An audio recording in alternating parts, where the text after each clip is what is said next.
Abra sua Bíblia comigo aí, fazendo um favor, no Evangelho segundo Marcos, capítulo 9. Abra comigo aí, Marcos, Evangelho segundo Marcos, capítulo 9.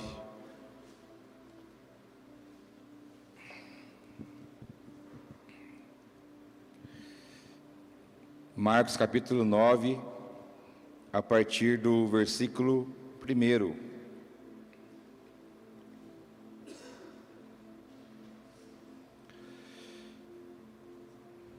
Diz assim a palavra do nosso Deus: Ele lhes disse, no caso aqui Jesus dizendo: garanto-lhes que alguns dos que aqui estão, de modo nenhum, experimentarão a morte, antes de verem o reino de Deus vindo com poder.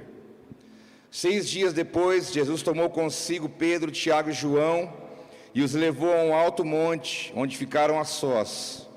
Ali ele foi transfigurado diante deles.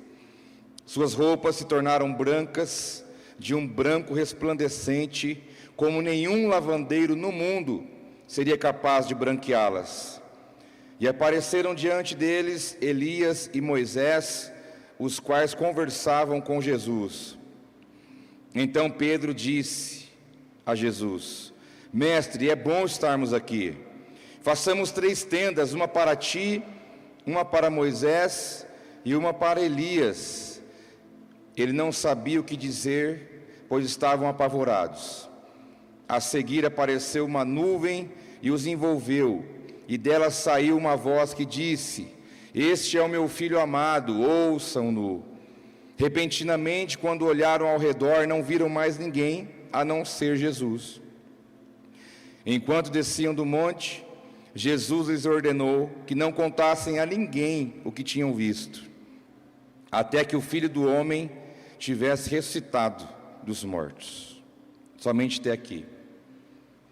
Meus irmãos, esse evento aqui, esse acontecimento, foi muito marcante no tempo que Jesus passou aqui na terra, no tempo em que ele andou com seus discípulos, no tempo em que ele manifestou o seu ministério, no tempo em que ele andou como verbo encarnado aqui entre os homens.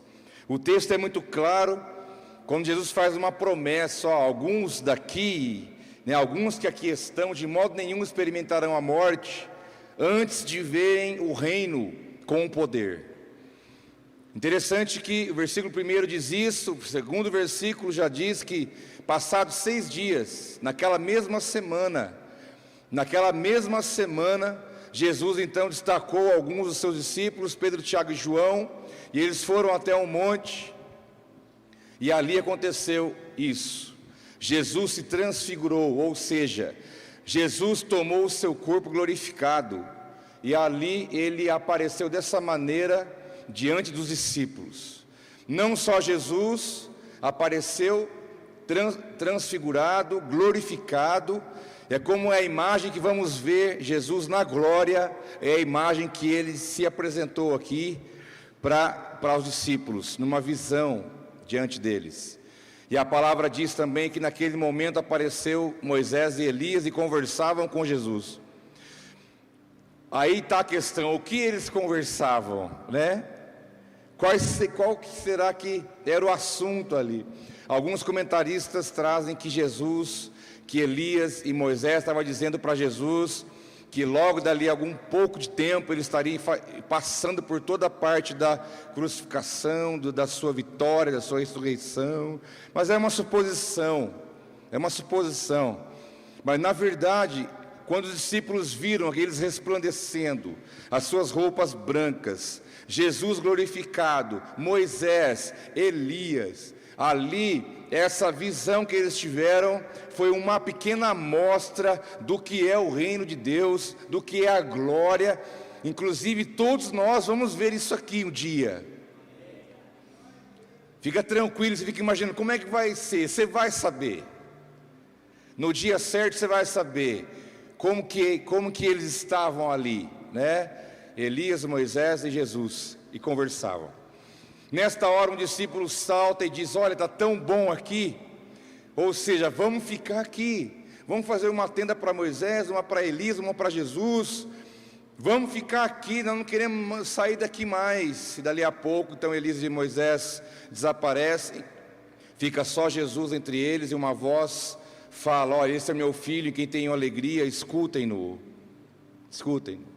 A visão da glória de Deus, a visão do reino de Deus, aqui, Jesus como a plenitude de tudo isso, mas Moisés representando o ministério sacerdotal, a pré-figura de Cristo, a cobra no deserto, o cetro de justiça, o Cristo já apresentado desde o Velho Testamento, da velha aliança, o ministério sacerdotal, aquele que veio para ministrar a reconciliação entre Deus e os homens, mas também Elias, representando o ministério profético, aquele que veio implantar o reino de Deus, aquele que veio dar início ao reino de Deus, aquele que veio demonstrar aos homens que existe um reino eterno, espiritual, e que ele é verdadeiro. Ali estavam os dois ministérios, as duas representações, mas em algum momento eles saem de cena e fica só Jesus, porque Jesus é a plenitude de tudo isso. De repente só fica Jesus e a voz do Pai manifesta: eis aí o meu filho, escutem-no. Porque pode juntar Moisés, Elias, os apóstolos, a igreja primitiva, os patriarcas, tudo. Ele é a plenitude de tudo. Porque a palavra que Moisés carregava no deserto, é Ele em carne aí diante de vocês. A palavra que Elias lançava como um profeta, Ele é o verbo encarnado, Ele é a própria palavra que Elias profetizou. Ele está aí, Ele é a plenitude de tudo isso. Escutem-no, porque tudo converge para Ele, tudo é dele, tudo vai para Ele. Tudo que você vê no Velho Testamento vai apontar para Jesus, a plenitude de tudo.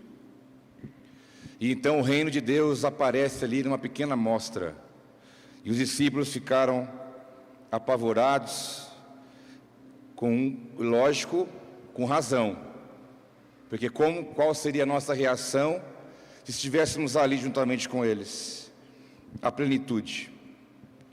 Mas eu quero me fixar na questão profética daqui do reino de Deus, para que você entenda que na glória, no reino de Deus, está o que é profético também, porque o profético aponta para isso, para aquilo que é o reino de Deus estabelecendo na terra, e o reino de Deus já iniciou, e um dia ele vai se concluir, e um dia o Cristo governará sobre as nações da terra, sobre todos, e será o triunfo. O Apocalipse nada mais é o triunfo de Cristo. Inclusive, quem já fez o TCM lembra desse módulo de escatologia. Inclusive quem não fez está convidado a fazer, que vai começar agora em março, uma nova classe. O Apocalipse se resume no triunfalismo de Cristo e a sua igreja juntamente com Ele, que somos nós. E aqui Elias representando então o ministério profético, a voz profética. Elias é citado no Novo Testamento como um homem de Deus, uma voz profética, aquele que fez a diferença no seu tempo, mas ele também fala sobre nós hoje, qual é a nossa voz no mundo de hoje, que eu não quero me fixar ao profeta, mas eu quero me fixar à voz profética, que nós temos da parte de Deus, porque em Efésios diz que os 5 ministérios foram dados sobre a igreja, sobre o corpo de Cristo, o evangelista, o pastor, o mestre, o apóstolo e o profeta. Deus deu esse ministério para a igreja, que no caso são vocês, para que um sirva o outro, para que um abençoe o outro, para que um edifique o outro. E esses são 5 ministérios, e deles se ramificam as suas formas de ação. Então a igreja, ela está debaixo de uma promessa, de um derramar de Deus, que ela também funcionaria, a igreja funciona a partir do encargo profético que ela tem na terra. E às vezes você pode achar que somente aquele que recebeu o dom de profecia, aquele que recebeu o dom de profecia, ele vai em algum momento fluir pelo dom que Deus deu para ele, que não é dele, para ele abençoar alguém em um momento específico. Mas a voz profética, ela pode estar atuando em todo tempo, em todo lugar, em todas as horas, de muitas formas, pelo conteúdo que carrega, porque o profeta é aquele que carrega um conteúdo, que carrega uma palavra que vem de Deus, e nesse caso eu estou diante deles aqui nessa manhã. Mas o que acontece é que, não sei se o maligno, ou não sei se é uma predisposição de autocomiseração ou de inferioridade, é de achar que isso é só na vida de alguém, não na minha, não, é na sua. Porque o Espírito, que é aquele que contém, é dono de todos os ministérios do fluir de Deus que está habitando em você, ele pode fazer de você uma voz profética onde você estiver, porque esse conteúdo que você carrega, essa mensagem, como um profeta de Deus, pode mudar realidades, pode mudar lugares, pode mudar situações, pode interferir no futuro, porque é isso que Deus quer de nós, porque o reino de Deus, ele já está entre nós, ele será concluído, e isso fala de futuro. A porta ainda está aberta. Deus pode usar você. Quando você está lá falando de Jesus para alguém, você está sendo um evangelista. Quando você está cuidando, se preocupa com alguém, quando você está disposto a abraçar, curar aquela ferida, você está sendo um pastor. Quando você compartilha, discipulando, ensinando, compartilhando algo que você já aprendeu em Deus, você está sendo um mestre. Quando você libera uma palavra que provoca o mundo espiritual e move na vida de alguém, com relação à vida dela no amanhã, você transforma a realidade dela e ela transforma o seu comportamento, a sua vida, a sua ação, você está sendo um profeta. E quando você coloca a mão sobre alguém e libera sobre ela uma unção para ela fluir no reino e ela exercer o chamado dela, você está sendo um apóstolo. Você pode fluir nessas unções de diferentes modos, porque o Espírito de tudo isso habita dentro de você. Que Ele pode te usar na multiforme sabedoria de Deus. Ele pode te influir através de você nisso. E Elias é essa voz profética que eu quero usar como exemplo para nós. Elias, a palavra não fala muito da vida dele, das questões pessoais, mas quando ele aparece, já está adulto e já está executando o chamado que Deus tinha na vida dele. Veio da terra de Tisbe, por isso chamado Tisbita. Elias já aparece, na verdade a história relata que naquela época do Velho Testamento havia escolas proféticas espalhadas pelas cidades. E Elias frequentava e ministrava nessas escolas, e pessoas queriam acompanhá-lo, queriam andar com ele, assim como também Eliseu tinha escolas. Lembra naquele evento que o machado caiu na água, ele flutuou? Ele não estava sozinho, ali tinha discípulos com ele. Aonde estava Eliseu? Aonde estava Elias? Tinha gente perto. Era chamado hora de servos, mas eram também considerados discípulos. E as cidades tinham bases de escolas proféticas, de homens que gostariam de fluir, queriam aprender como ser um profeta de Deus. Por isso que Elias discipulou Eliseu, nesse caso. Ele morou nas terras de Gileade, morreu num período, no contexto que ele vivia como adulto, era um tempo do rei Acabe. Lembra do rei Acabe? Ficou famoso na Record agora há pouco tempo. O rei Acabe, filho de Onri, um homem que conhecia Deus, conhecia a palavra de Deus, um homem que foi criado a partir de alguns princípios, mas em algum momento da sua vida, ele saiu do propósito, saiu do caminho. Diz a Bíblia que ele fez o pior dos reinados, foi o dele, o pior dos reinados. Ele viveu no tempo do rei Acabe, e nesse tempo Israel era dividido em dois reinos: o reino do sul, Judá, capital Jerusalém, e o reino do sul, Israel. O reino do norte, Israel, era a divisão do tempo de Israel: o reino do sul, o reino do norte, capital Samaria e capital Jerusalém. Acabe reinava no reino do norte e o rei Asa no sul. E ali estava esse cenário, os dois reinos ali. Acabe começou a governar sobre Israel, fazendo algo que desagradava a Deus. Primeiro porque casou com uma mulher que não tinha pedigree, Ele foi casar com a Jezabel, que também ficou famosa agora há pouco tempo, naquela novela da Record, né? Jezabel lá, sempre bem, com a chapinha em dia, maquiagem, eu não sei onde eles arrumavam aquilo no deserto, mas pode ser que, né, tudo pode acontecer. Todo mundo sempre limpinho, os dentes branquinhos, tinha clareamento já naquela época. Nem escova de dente tinha, né? Mas ficaram famosos. Rei Acabe olhou para Jezabel, filha de um homem que não temia Deus, chamado Tibaal, um homem que não servia a Deus, um homem que veio da terra de Sidom, dos Sidônios, que eram o povo mais imoral da terra. Jezabel vem de um contexto de imoralidade, de pecado, de problema, de coisa, e Acabe olhou para ela e falou: ela vai ser minha esposa. E ele já casou com a Jezabel e já começou a trilhar um caminho errado, quando começaram a levantar altares para o Deus Baal, que não era o Deus de Israel. Não se contentando em levantar altares, Acabe diz: vamos fazer um templo para a gente adorar esse Deus Baal. Isso por influenciado também pela esposa, que veio dessa realidade de idolatria, de adoração, de imoralidade, porque da onde ela veio a coisa era desse jeito, e construíram um templo. Nesse contexto de idolatria, de imoralidade, de perdição, no meio do povo de Israel, Deus olha um homem e diz: eu vou usar esse homem para mudar essa realidade. E então surge Elias, o homem que foi escolhido e chamado por Deus como porta-voz de Deus, para se levantar, para trazer uma mensagem a Israel, para que voltassem a adorar o único Deus, para que voltassem a ter uma vida com Deus. E ele se levanta como uma voz profética,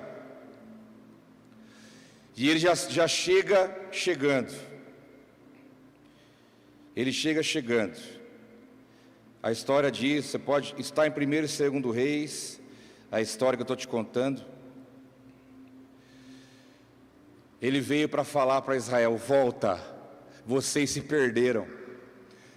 O rei se perdeu, a família dele se perdeu, vocês estão se perdendo, vocês precisam voltar aos propósitos de Deus.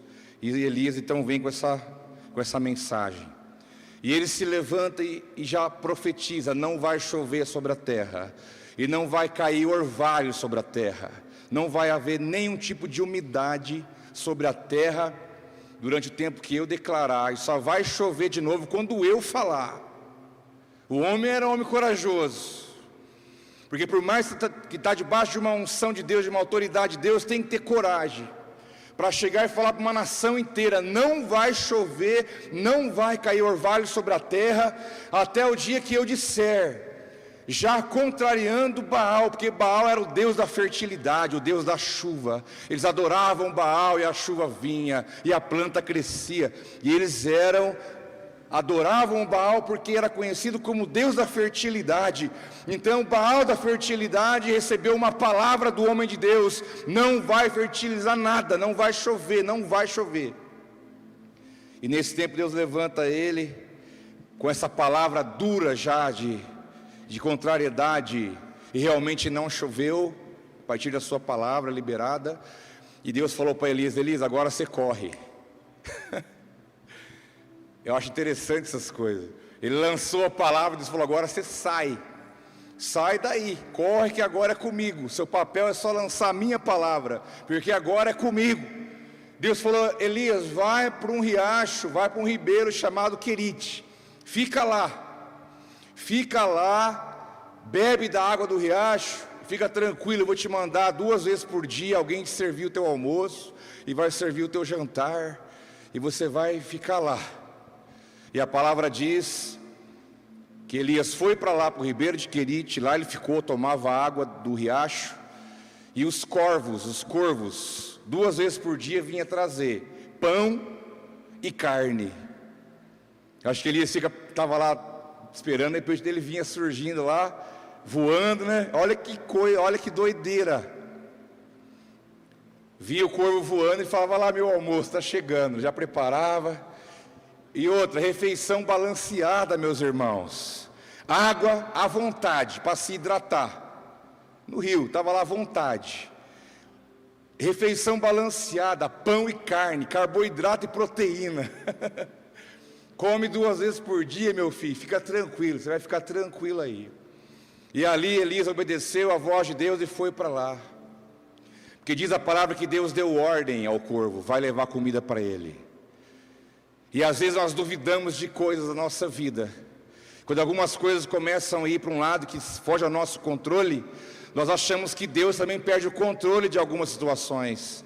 Sendo que Deus, Ele pode dar ordem a um pássaro para ir lá na tua casa te dar alguma coisa, porque eu creio na Bíblia. Não sei se você crê na Bíblia, porque diz que quem lê a Bíblia fica louco, quem estuda passa a ser incrédulo. Pelo contrário, quanto mais eu leio, quanto mais eu estudo, mais eu acredito na Escritura. E eu creio que Deus pode mover o universo, o mundo, o que for necessário para fazer chegar na tua vida o que Ele determinou que aconteça. Ele deu uma ordem para o corvo: você vai lá, e você vai 2 vezes por dia. Você vai levar pão e você vai levar carne, e meu servo vai comer. Passado algum tempo, o rio seca, logicamente, porque não chovia. O rio secou, acabou a água. Deus fala: Elias, agora você vai para outro lugar, você vai para Sarepta. Lá uma viúva vai te sustentar, pode seguir viagem. Elias obedeceu a voz. Irmãos, um detalhe importante na vida daquele que se move a partir de uma direção de Deus profeticamente, é aquele que ouve e obedece. Você tem que entender, você não vai viver grandes coisas em Deus, na tua vida, nas tuas coisas, você não ouvir, não obedecer. Porque às vezes Deus fala algo para você, você já vai: será? Mas e se? Mas é aquilo? Mas é aquilo outro? E não sei o que. Nessa já perdeu o time, nessa já passou. Então o homem de Deus, a mulher de Deus, é aquele que ouve e obedece. Jesus diz: aqui é meu discípulo, é aquele que ouve e guarda os meus mandamentos. Esse é aquele que me ama, diz a palavra do Senhor. Elias, vai para lá. Elias foi, chegando na porta da cidade, Sarepta, a fome instalada em toda a região, não chovia, não tinha comida, não tinha plantação, não tinha colheita. E a viúva estava à porta da cidade, segundo a palavra, catando alguns gravetos para fazer o resto da comida que ela tinha. O profeta chega, pede água, fala: me arruma água. E ela foi buscar água. Quando ela estava indo buscar água, ele falou: olha, faz um bolo para mim, eu preciso comer. Ela falou: mas é o seguinte, eu só tenho um pouquinho de farinha, eu só tenho um pouquinho de azeite. Esse graveto que eu estou pegando aqui, eu vou cozinhar a última coisa que nós temos. Eu e meu filho vamos comer e acabou. Nós vamos morrer de fome, não tem mais nada para comer. Mas ele disse: vai, faz o que estou mandando. E fica tranquilo, não vai acabar a farinha, não vai acabar o azeite, até chover. Diz a palavra que ela foi, fez o bolo, pão, né? O profeta, ele comeu, ficou na casa dela, eles comeram todos os dias, a farinha não acabava, o óleo não acabava, e Deus multiplicando a comida deles. Do pouquinho que ela tinha, ela serviu o profeta, ela colocou a serviço da obra e do reino de Deus, e Deus multiplicou o que ela tinha em casa. Você está entendendo alguma coisa com isso? Tomara que você entenda. Se você pegar aquilo que é teu e colocar a serviço do reino, a serviço do que Deus quer, Ele vai multiplicar ainda mais a tua vida e não vai se acabar. E ali o homem comendo com ela, e o filho dela junto, comia todo dia, o óleo multiplicando, a farinha multiplicando, até que o filho fica doente. Diz a Bíblia que o filho dela ficou doente, parou de respirar. E ela disse: você veio na minha casa trazer morte? Então ele vai até o filho da viúva, deita sobre ele, deita sobre o menino e declara 3 vezes para que Deus desse a vida para aquele jovem. E aquele menino voltou à vida, ele ressuscitou. O profeta desceu e falou: está aqui teu filho, qual é o problema agora? E ali ele partiu. E a palavra que ele liberou estava mantida, não chovia sobre a terra, fome. desespero, não havia chuva, não havia nada, e ele ressuscitou o filho da viúva. Por causa da grande seca, Jezabel ficou irritada. Você já viu o diabo endemoniado? É isso. Jezabel ficou louca da vida. Ela falou: que negócio é esse? Não está chovendo, há fome na terra. Ela deu uma ordem: eu mando matar. Gente, eu pergunto, quem que era o rei? Acabe, fala comigo. Acabe. Mas quem que estava bravo aqui? Quem estava tomando a frente? Quem que estava querendo arrumar briga? Quem que estava querendo pular na frente? Jezabel. E ela pulou e falou o seguinte: eu quero que matem todos os profetas. Que ela desconfiou que alguém tinha falado alguma coisa. Matem todos os profetas. Ela mandou matar tudo. Não quero que sobre nenhum. E o Acabe lá, covarde como sempre, conhecido como o rei mimado. O rei mimado, ele é conhecido como tal. O pior rei de Israel, mimado e covarde. Jezabel sempre colocando ele para trás. E ele, amargando essa posição. Mandou a ordem: mata tudo. E saíram matando os profetas. Chegou essa informação até Elias. E então foi convocado o povo. Todo o povo, todos os profetas, vão resolver essa parada agora. Vamos nos encontrar no Monte Carmelo. Irmãos, esse monte é a coisa mais linda do mundo.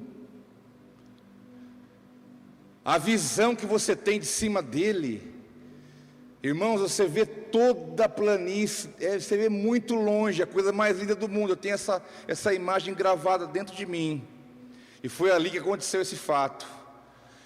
O Elias foi para lá, seus servos, foram também 850 profetas, 450 profetas de Baal, 400 de Azera, reuniram lá os 850 profetas, todo o povo, falou: agora vamos resolver isso. Então Elias falou: vamos fazer o seguinte, cada um monta o seu sacrifício, traz 2 novilhos, vocês ofertam o de vocês, e eu vou ofertar o meu, faz o jeito que você quer aí, monta o sacrifício, e você clama o seu Deus. Ninguém vai poder usar fogo aqui, ele disse, porque era oferta de holocausto, era oferta queimada. Falou: ninguém vai usar fogo, não pode. Você tem que clamar o seu Deus, e ele tem que mandar o fogo do céu para queimar a oferta. Vocês clamam de vocês, e eu vou clamar o meu, e vamos ver o que vai acontecer. Diz a palavra que os profetas se reuniram, aquela coisa toda, fizeram o novilho, cortaram lá em pedaços, ofereceram o sacrifício e começaram. Clamando, aí vem Baal, escuta nós, Baal, é agora, Baal, chegou a tua vez. Baal, agora mostra para esse profetinha qual é o seu poder. E Baal vai começar a dançar, só cantar não adiantava. E começaram a dançar, e começaram a cantar. Diz a palavra que lá pelo meio-dia, aí tem o senso de humor que a Bíblia apresenta, que eu acho incrível. Elias, meio-dia, sentado, ele olhou e falou assim: meus amigos, está algum problema aí? Já era meio-dia. Viu, vocês têm algum problema aí? Parece que o Deus de vocês está ocupado, Ele não está ouvindo o que vocês estão dizendo. Ou será que ele não está dormindo? Bom, não tem nada a ver com isso. Mas continue clamando, quem sabe eles te ouvem. Nessa hora os caras ficaram doidos. Aí começaram a pular, dançar. Diz a Bíblia que pegaram suas lanças e cortavam o próprio corpo para derramar sangue, clamando, tipo, é agora. E foi até a tarde, nada. Diz a Bíblia que no horário do sacrifício da tarde, Elias deu uma ajeitada no altar que não estava bonito, juntou as pedras ali, pegou o novilho, cortou em pedaços, colocou em cima das pedras, mandou os caras trazer água, encharca de água isso aí. Aí encharcou de água, não, bota mais água aí, você sabe a história. Foi tanta água derramada em cima que encheu até a valeta em volta. Aí ele olhou e falou assim: agora aprende como é que faz. Irmãos, eu acho isso incrível. Tipo, senta aí para você aprender. Diz a palavra que ele clamou a Deus, E naquele momento o fogo desceu do céu, irmãos. O fogo foi tão violento, você pode ler lá na sua Bíblia. O fogo foi tão violento que ele consumiu a oferta, o animal, consumiu a lenha, queimou as pedras e queimou até o chão.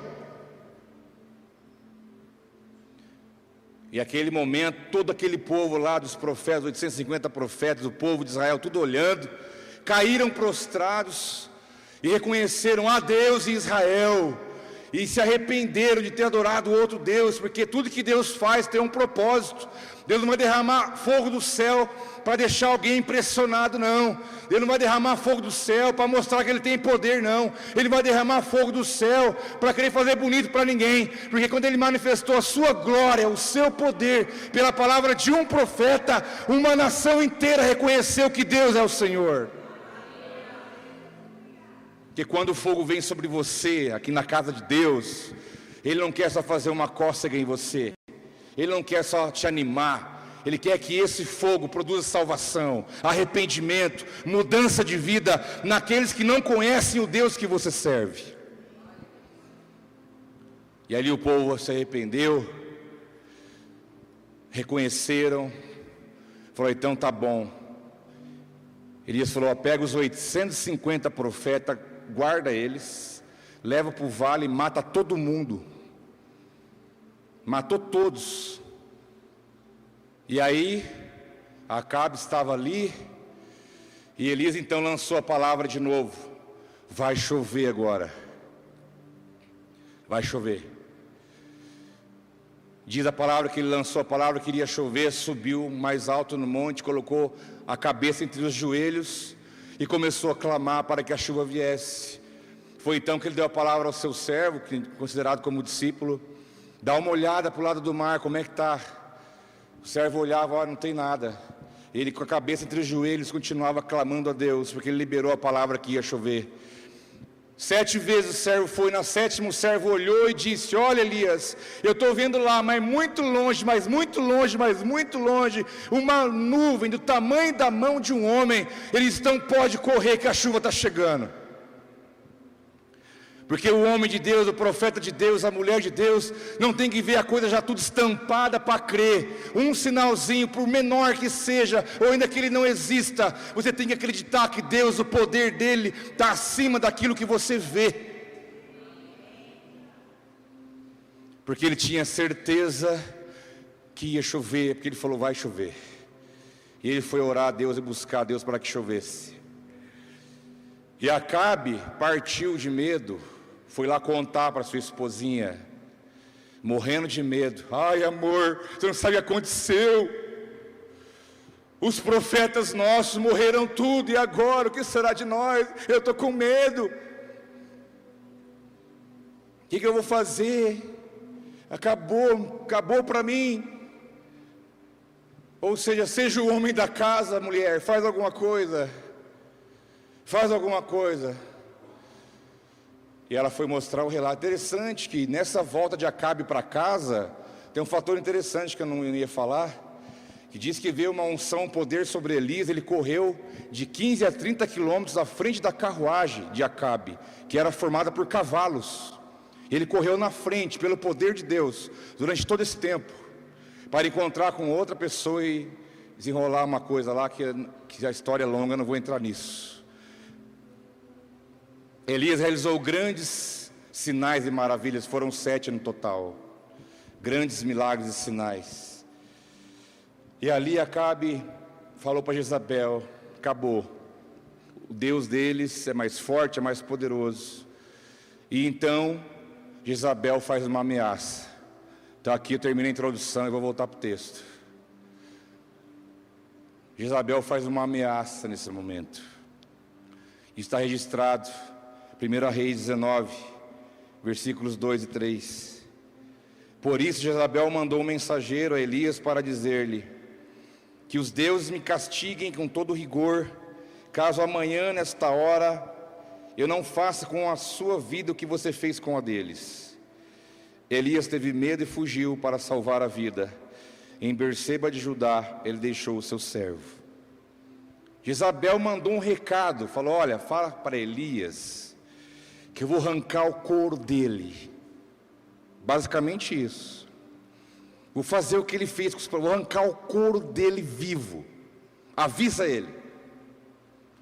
Não foi o rei que disse isso, foi a mulher do rei. E diz a palavra que eu li para você aqui, que Elias teve medo e ele fugiu. Porque a voz profética que há em nós, aquilo que Deus depositou sobre mim e sobre você, é ameaçado. Você sofre ameaças. Não é um decreto de alguém que falou que vai arrancar o teu couro, mas é a vida, os acontecimentos, as dificuldades, o seu contexto, o seu momento de agora. Ele te ameaça e diz: olha, eu vou pegar você, eu vou acabar com a tua raça. Que negócio de ser homem de Deus o quê? Que negócio de ser mulher de Deus o quê? Eu vou te pegar, eu vou te destruir, não tem mais para onde você sair. Olha a tua situação, olha como é que estão as coisas. Nós somos ameaçados todo dia pela circunstância da vida. E Elias teve medo, um homem que enfrentou 850 profetas no monte, teve medo de uma palavra de uma mulher. Por quê? Porque ele é gente. Ele carregava uma voz, um conteúdo, uma mensagem de Deus, mas ele ainda assim era gente, era homem, e ele teve medo, e ele fugiu. Mas diz o texto no versículo 3, que ele deixou o servo em Berseba. Isso dá para nós uma grande lição. Quando você estiver cheio do Espírito Santo, quando você estiver cheio de fé, movendo no que Deus tem para você, quando você estiver realizando a obra, edificando o reino na terra, mantenha os seus discípulos próximos, para que aprendam, para que sejam inspirados e ensinados. Mas se um dia você agir na carne, for para outro lado, não leve-os contigo. Se você for fazer algo que não agrada a Deus, pelo medo, pela carnalidade, seja pelo que for, não leve seus discípulos junto, você vai pagar um preço por isso. É melhor que você pare em um lugar e fale: fiquem aqui, não vão aonde eu vou, lá não é bom para vocês. Que o discípulo tem que andar com o seu discipulador, com o seu líder, com o seu pastor, enquanto ele está na palavra de Deus. Se eu sair da palavra, se eu fazer besteira, se eu começar a sair fora dos princípios de Deus, me abandone. Se eu pecar e arrepender diante de vocês, permaneçam comigo. Agora, se eu andar no erro e não me arrepender, não venha atrás de mim. Foi o que Elias fez, deixou o servo em Berseba. Tipo, eu não vou levar você comigo porque eu te dei tanto testemunho de que você é um homem de Deus. Eu estou fugindo de medo, cara, fica aí, não vem comigo. Jezabel representava o mal, o poder das trevas. Jezabel representava a opressão, a ameaça. Jezabel representava a mordaça da voz do profeta. É aquilo que se levanta contra nós, para ameaçar, para intimidar.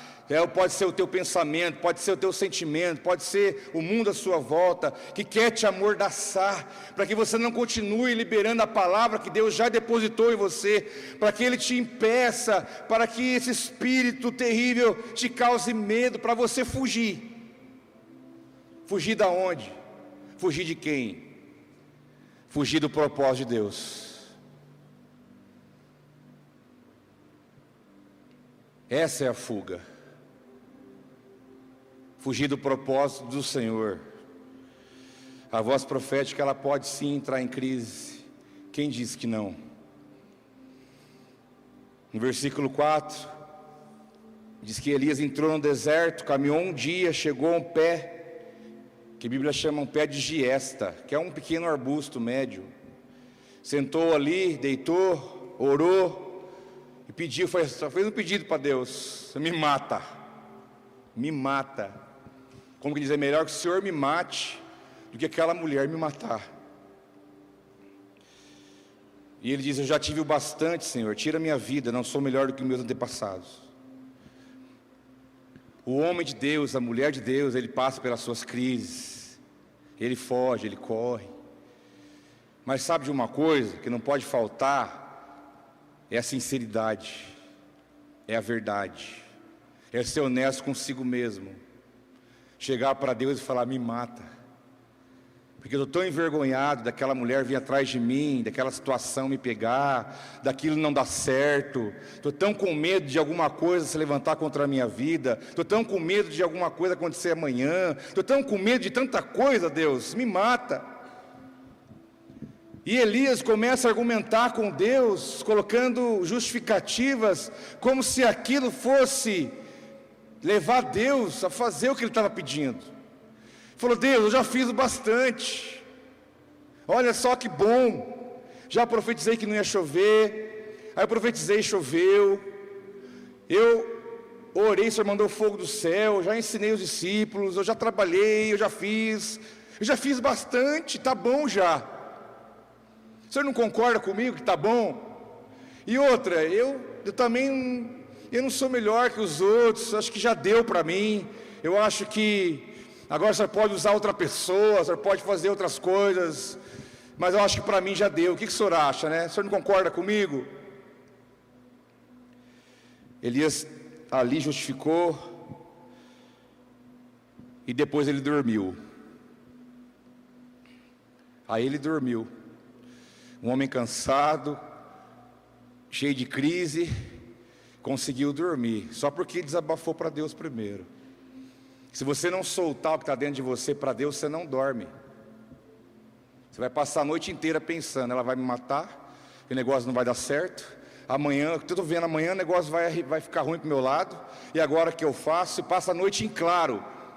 Mas se você for sincero e colocar tudo diante de Deus, eu posso te garantir, como eu sou testemunha disso, você vai deitar e você vai dormir. E o homem dormiu. Irmãos, imagina um profeta dormindo no meio de um deserto, debaixo de um pé de arbusto. Um homem que orou e caiu fogo do céu, estava ali entregue. Aí Deus olhou aquela cena e falou: não, não posso ficar parado, eu tenho que fazer alguma coisa. Dali a pouco um anjo chega nele, dá um toquinho e fala: Elias, levanta e come, versículo 5. Levanta e come, Elias. Diz a palavra que Elias olhou ao redor, perto da cabeça dele havia um pão assado, brasa, um jarro de água. Ele comeu, bebeu, deitou e dormiu de novo.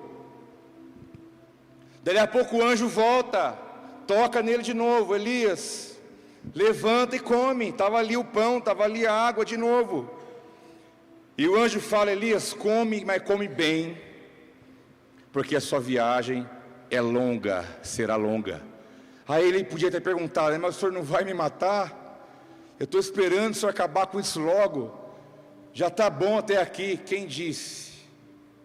É a prova de quem determina a nossa vida, não sou eu e não é você. É Deus que fala a hora que terminou.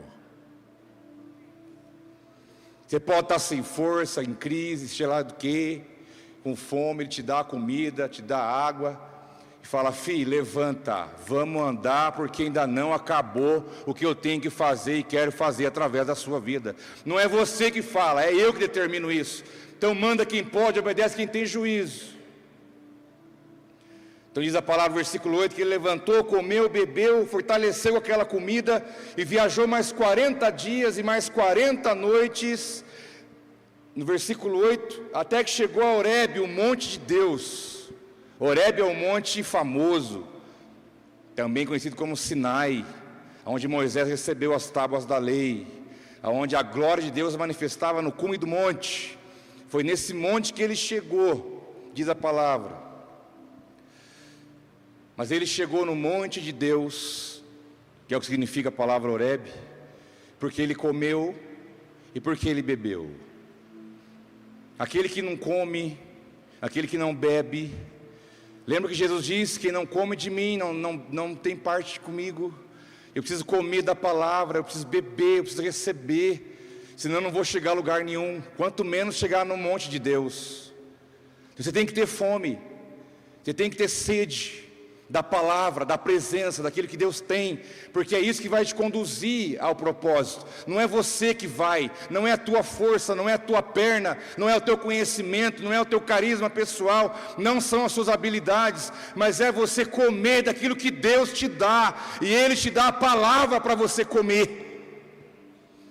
E você vai andar, e você vai chegar lá onde tem que chegar, no monte, na presença de Deus. E lá chegando, Elias, vê ali uma caverna e ele entra na caverna. Você conhece bem essa história. E Deus vai lá onde ele está. Irmãos, se caso você entrar, Ele vai lá. Ele não tem problema com isso. Como também já entrou nas minhas. Uma coisa é eu falar assim: Sidney, o que você está fazendo aí? O que você está fazendo aí, meu amigo? Mas o texto não fala isso. Eu vou fazer para você entender. O texto diz assim: Elias, o que você está fazendo aqui? É diferente. O que você está fazendo aqui? Ou seja, Deus entrou aonde Elias estava e se colocou diante dele. Ele podia ter falado lá de fora: o que você está fazendo aí, Elias? Quem mandou você entrar aí, Elias? Mas não, ele foi lá. Na hora que a gente está naquelas crises brabas, a gente entra nos buracos, tentar esconder, fugir. Deus usa outro. Deus, eu não posso, está difícil. Ele vai lá. O que você está fazendo aqui, meu amigo? O que você está fazendo aqui? Esse lugar onde você está aqui não é o seu lugar. Não foi para isso que eu te chamei. Não foi para isso que eu te levantei. Não foi para isso que eu derramei do meu Espírito sobre a sua vida.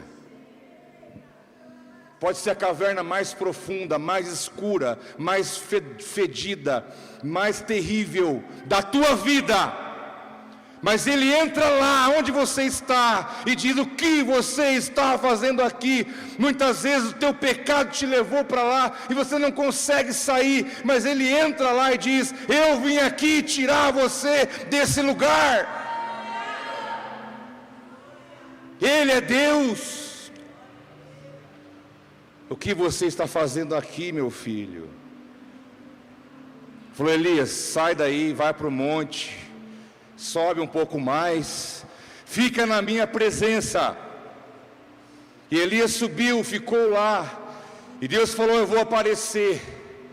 Diz a palavra que então houve manifestações.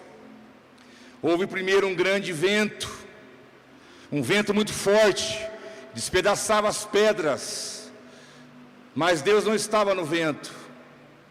Depois veio um terremoto muito forte, mas Deus também não estava no terremoto. Depois veio fogo, mas Deus também não estava no fogo. E aí então, por último, veio uma brisa suave. E daquela brisa, diz a palavra que saiu um murmúrio, uma voz que dizia, e aquela voz falou com Elias. A voz falou com ele, ele ouviu, ele viu Deus. Muitas vezes não vai ser um terremoto, um vento, uma explosão, mas de uma maneira muito simples, sensível, calma, é que Deus vai chegar para você e vai te falar alguma coisa. Ainda que Ele já se manifestou nos ventos, nas fortes águas, mas nesse momento Ele escolheu ser assim, que quem manda é Ele, já está explicado isso. Diz a palavra que Elias desceu, voltou, ficou na porta da caverna. Sabe quando Deus já falou com você? Sabe quando Deus já mostrou para você? Sabe quando Deus já desenhou para você? E mesmo assim você vai ficar na porta da caverna, como quem diz: qualquer coisa eu escondo de novo. Você pode perguntar, mas que Elias, Deus falou, veio terremoto, veio vento, veio fogo, veio tudo. O que você está atrás de querer ficar perto da caverna de novo? Você está com medo do quê? Olha o que você viu, mas olha o que você já ouviu, olha o que você já experimentou, quanta palavra você já recebeu, quantas vezes Deus já afirmou para você as suas promessas. E será que nós também não ficamos na porta da caverna, como quem diz, qualquer coisa eu vou para lá de novo? E ali estava o profeta, e então Deus vê ele de novo. Aqui usa a palavra de anjo que veio, mas aqui é mateofania. Tel, Deus, fania, aparecer, Deus aparecendo, Deus se manifestando. Quando o anjo deu para ele a comida, o pão e a água, não foi um anjo, foi o próprio Deus que veio ali. Lembra Jesus glorificado? Falou para os caras pescador, vem comer, está pronto aqui na praia. Chegou, tinha o peixe assado e o pão ali. Isso é coisa que Deus faz, você chega, a comida está pronta. Deus veio ele mais uma vez falar com ele.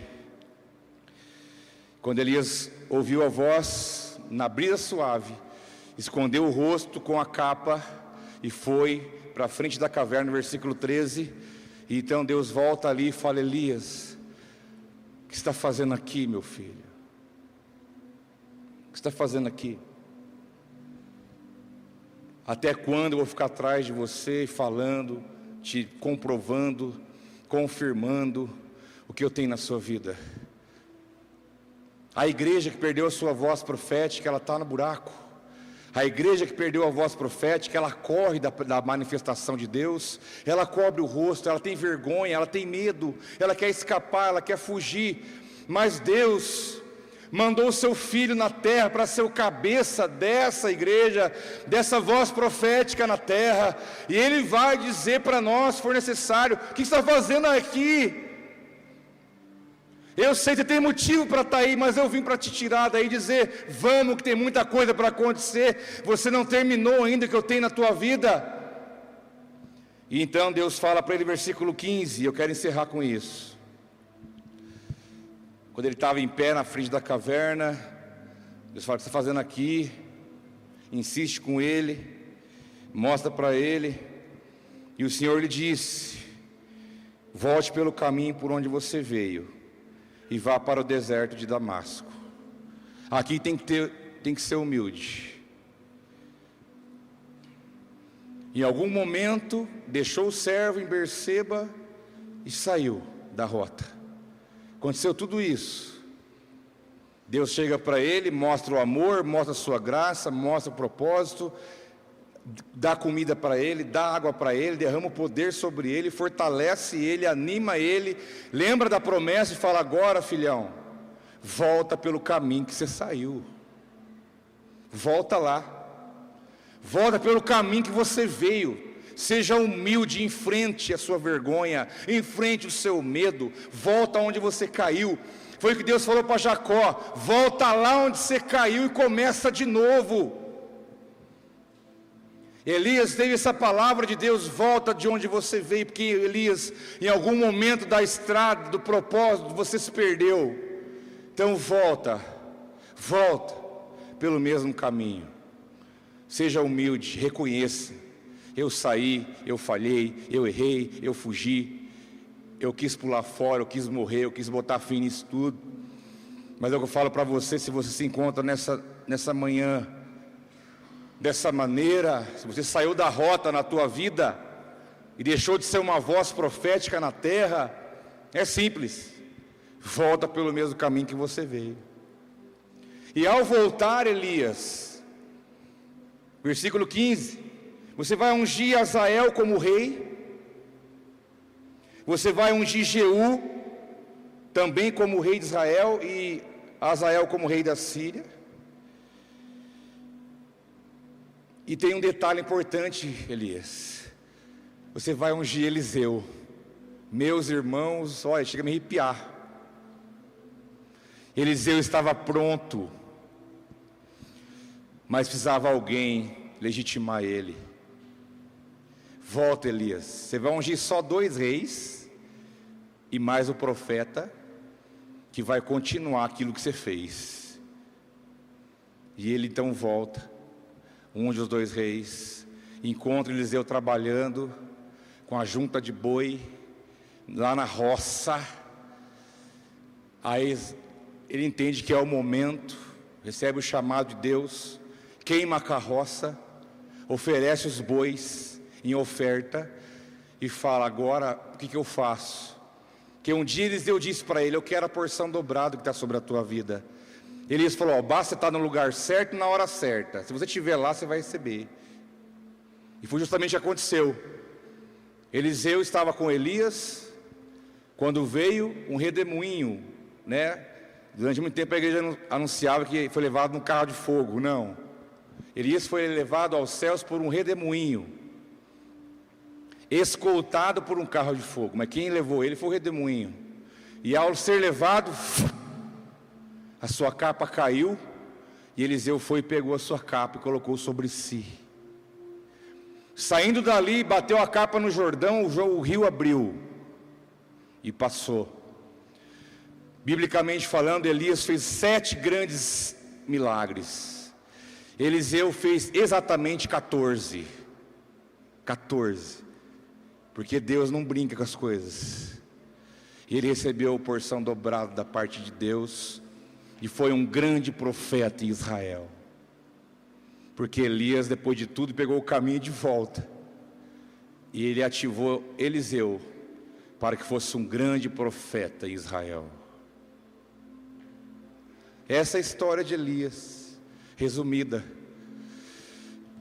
E eu quero dizer para você com tudo isso, é que o Espírito tem pressa, porque os dias são maus.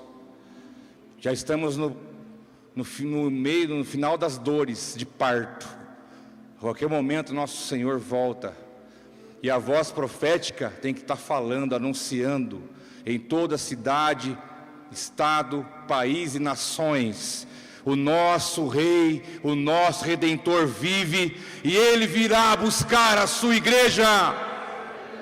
Arrependam-se dos seus pecados. A voz profética tem que se levantar debaixo do poder e na unção do Espírito, e você é a voz de Deus na terra.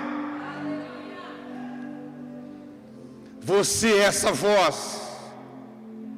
Eu não sei onde você está. Se você pegar essa história de Elias e entrar dentro, aonde você está nela, mas saiba de uma coisa: o Espírito do Senhor está sobre ti, para fazer de você uma voz, para manifestar o reino onde você estiver, mudar realidades. Voz profética na tua casa, no teu trabalho, nas ruas, na sua academia, onde você for, meu filho. E você ser uma voz para poder ali promover transformação, libertação, levar vida, levar Deus, levar aquilo que Deus tem para realizar na terra, porque você é o corpo, e o corpo tem que servir, e quem manda é o cabeça é Cristo. A voz profética anuncia a palavra de Deus. Dentro de ti há um conteúdo, dentro de você é uma mensagem, e ela tem que sair de você para produzir o fruto. Eu quero orar com você nessa hora, para que o Espírito venha nos ativar como homens e mulheres, para que essa voz venha transformar essa cidade aqui. Estou cansado de ver povo andando carregando santo nas costas.